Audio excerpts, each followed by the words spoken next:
to sleep. Fight. All right, go ahead. You dreaming, man. You talking in your dreams, No, man. my fight. Yeah, we asked for that fight plenty of times, yo. Plenty of times. When? Plenty of times. What's plenty? When? Man, you already you fronting. You know what's you fronting now. Oh, don't front for Gillie now. No fronting. No front. Keep it at being the week. You know we asked for that fight plenty of times. When? That's what I'm saying. When? You keep saying keep it a buck. I'm saying when. Plenty of now you saying one thing and your dad saying another. So when? What you mean? You saying one thing and your dad saying another thing. So what is what? They asked for that fight. I've been asking for that fight since. So what you just heard was Jaron Ennis on the phone talking to Terence Crawford. Terence Crawford was on $1 million worth of game with Gillie and Wallo. Shout out to Gillie. Shout out to Philadelphia. Shout out to Wallo. And I guess they called Boots. Because, you know, Boots is from Philly. Just like Gillie and them. They from Philly. So, you know, they rally and they root for Boots. Boots is supposedly the next up out in Philly. So they called him. And according to Jaron Ennis, they've been trying to make a fight with Terence Crawford since 2018, constantly.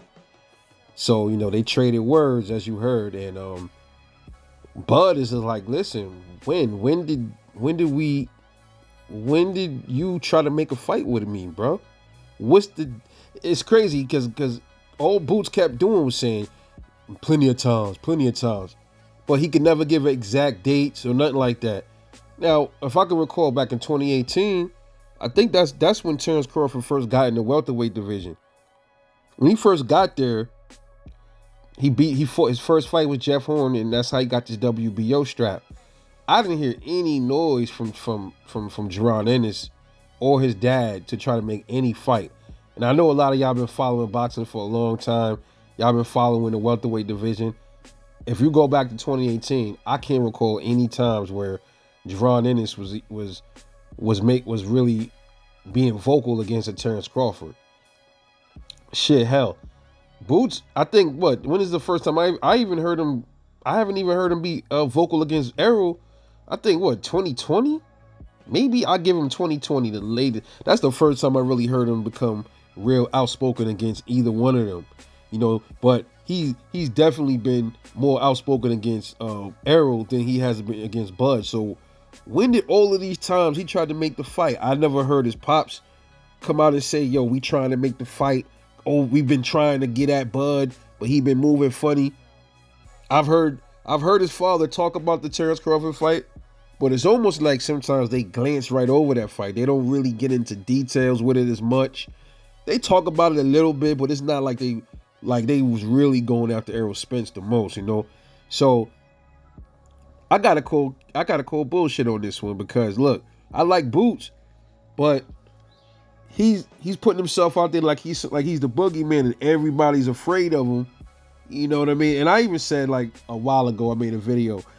Boots was saying, you know, he'll fight Bud in his living room and all this other stuff.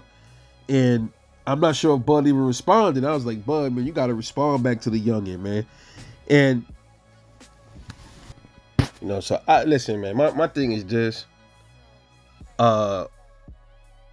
Boots need to just chill. I don't know if he's trying to grab the shine from Errol Spence and Terence Crawford.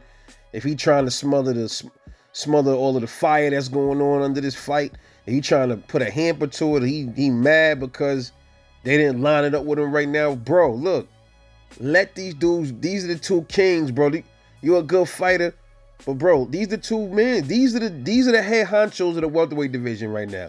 Let them sort out what they gotta sort out. And then maybe one of them will see you, bro. I don't really like it when dudes seem a little too thirsty, man. I don't know, man. I fuck with Boots, man. But listen, don't make no. I think he lying, bro. Because usually if somebody telling the truth, they could spit out specific dates like, oh yeah, October 2018, such and such day. My father, we try to reach out to Bomac or whatever, or December 2019. I think it was the 6th day of December. We try to holler at Bo Mac. We try to reach out to your team, to Bob Arum, but y'all never reached back.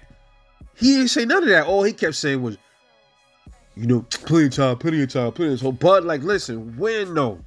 You keep telling me plenty of times, but when were those plenty of times though? Come on, man. It seemed like I can't blame Gillie for calling Boots, because Boots is his guy. Boots is in the same division with Terence Crawford. He gonna naturally call him up to spice up the show a little bit. But bro, listen. You can't do that, fam. You know what I'm saying? Like, don't put yourself out there like that. If you know y'all ain't been pressing Bud like that, and Bud is telling you be specific, you can't give dates, it's gonna make you look funny style, bro.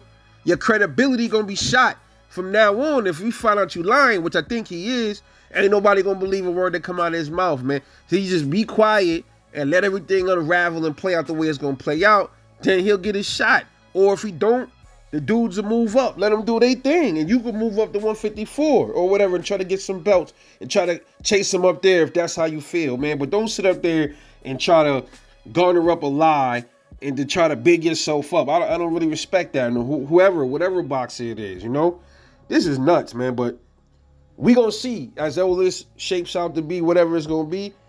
I think this was a bad move by Jaron Ennis for doing that, man. Because it's clearly like son is lying. You can tell he lying. But anyway, let me know what you think about this. This your boy, Rebel Life Boxing. I'll catch you later on the next one, and I'm out. Peace.